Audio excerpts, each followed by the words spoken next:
je suis ému aussi, voilà, d'avoir ce poste-là aujourd'hui.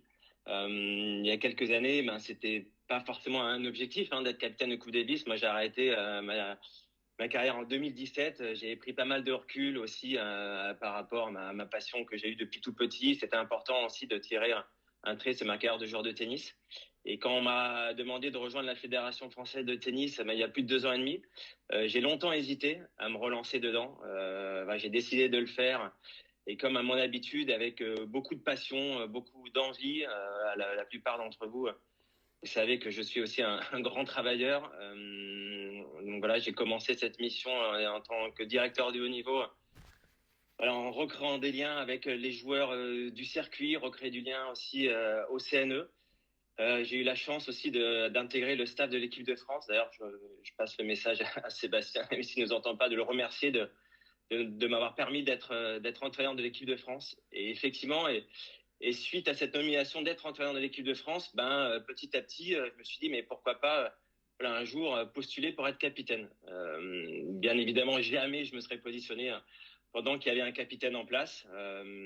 L'opportunité s'est présentée parce que Sébastien a décidé de quitter l'aventure pour entraîner Arthur Fils, comme vous le savez tous. Effectivement, j'ai été très motivé pour prendre la suite.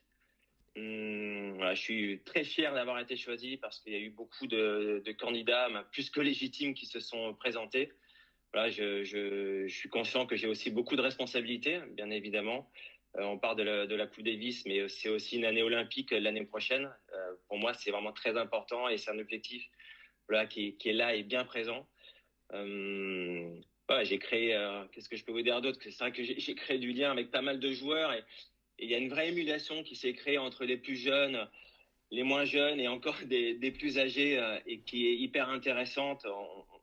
On avait un doute il y a quelques années, quand je suis arrivé, de remplir le quota pour les Jeux Olympiques. Et aujourd'hui, voilà, je prends pas de risque en disant qu'on va remplir ce quota-là, mais j'espère vraiment qu'on va aller chercher aussi une médaille. Voilà, je suis très ambitieux pour tous ces garçons. Je parle pas d'équipe, je parle d'équipe, mais voilà, cette équipe, elle comporte plus d'une dizaine de joueurs. Je pense qu'il y a vraiment il y a pas de limite pour eux. J'ai eu l'occasion d'en discuter avec eux individuellement lors de mes missions précédentes. Ouais, je suis très confiant et je suis fier voilà, de pouvoir porter cette équipe là pour les rencontres de Coupe Davis et pour les prochains Jeux Olympiques. Voilà, ma nomination, elle est toute récente. Effectivement, ça va être une année chargée avec la Coupe Davis et comme je l'ai dit, les Jeux Olympiques qui se profilent très rapidement. Là, je pense qu'il faut qu'on soit vraiment les plus compétitifs possibles, qu'on se donne le maximum de chances, voilà, de remporter la rencontre et de remporter des médailles. Et pour ça, bien évidemment, mon objectif et mon souhait, c'est de mettre les meilleurs joueurs sur le terrain. Alors, créer des équipes dès maintenant, c'est toujours un petit peu risqué parce que on sait pas aujourd'hui, on connaît pas les quatre qualifiés encore qui vont participer aux Jeux Olympiques. Voilà, peut-être l'idée aujourd'hui, c'est de créer effectivement un accompagnement pour les joueurs de double spécifique avec nos meilleures chances de médaille. Voilà, comme je l'ai dit, ma nomination est très récente. On en discute avec Ivan. On a discuté depuis quelques semaines avant ma nomination en tant que responsable de niveau, ce qu'on pouvait mettre en place concernant le double. Voilà, je pense qu'on va approfondir effectivement le sujet les prochains jours, les prochaines semaines, mais c'est quelque chose qu'on voudrait mettre en avant parce que aujourd'hui, on sait que le double, c'est un point qui est souvent crucial lors des rencontres de Coupe Davis, vous le savez tous, et c'est aussi une chance de médaille qu'on peut avoir aux prochains Jeux Olympiques. Il y a une grosse densité dans le top 100. Donc, comment tu as l'intention de travailler avec eux? Est-ce que tu auras des priorités? D'abord les jeunes et on pense aux autres après ou pas? Non, je pense que aujourd'hui, tous les joueurs sont importants. Comme je l'ai dit, j'ai envie de mettre les meilleurs joueurs sur le terrain, déjà lors des rencontres de Coupe Davis. Ensuite, bien évidemment, j'aurai une discussion avec chacun d'eux. Pour les Jeux Olympiques, c'est un peu différent parce que c'est eux qui s'inscrivent.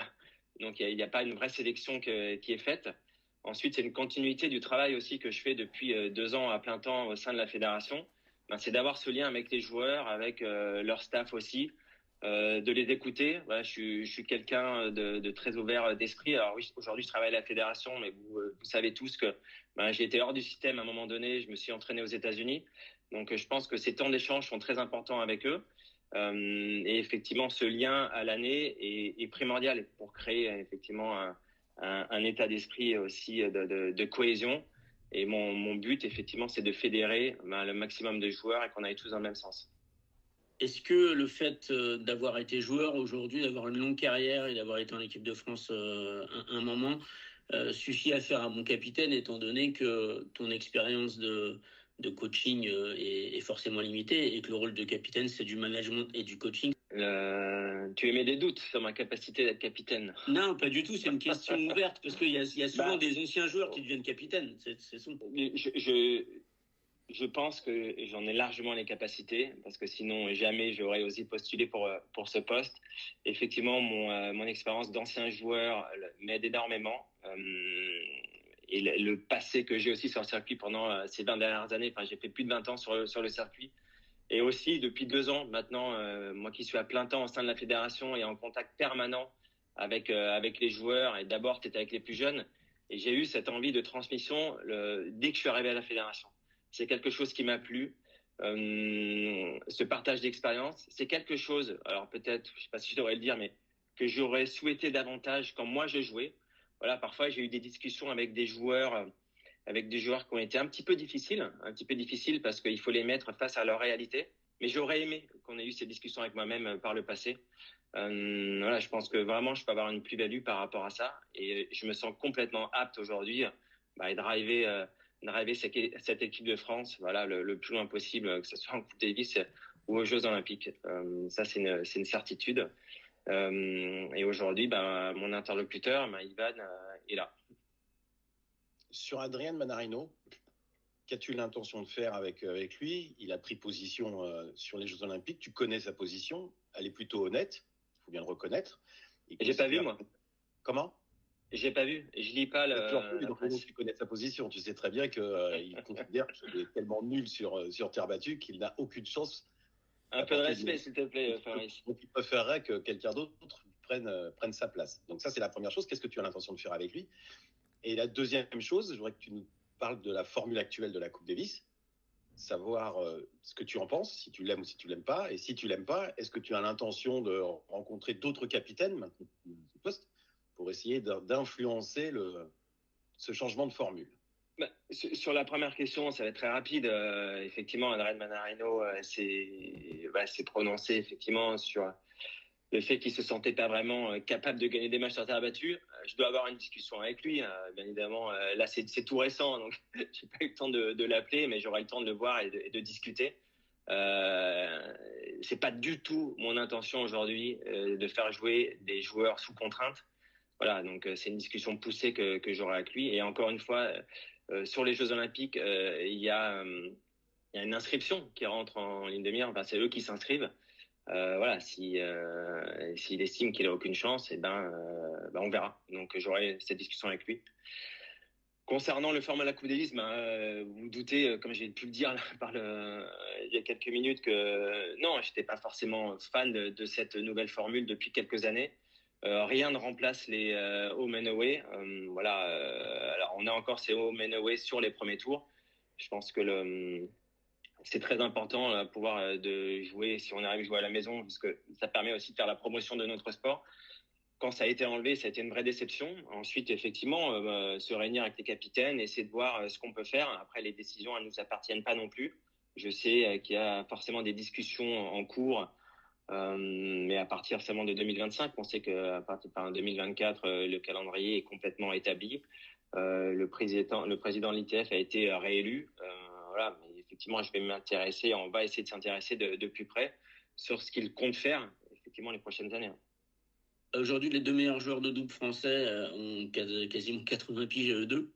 Ils prévoient plus ou moins de jouer ensemble en début de saison dans l'optique des Jeux. Et derrière, tu n'as pas beaucoup de spécialistes. Tu as une paire de spécialistes, Reboul Doumbia, qui est dans les 15 meilleures paires mondiales, mais qui n'a jamais été aujourd'hui associé à un rassemblement, un regroupement fédéral particulier.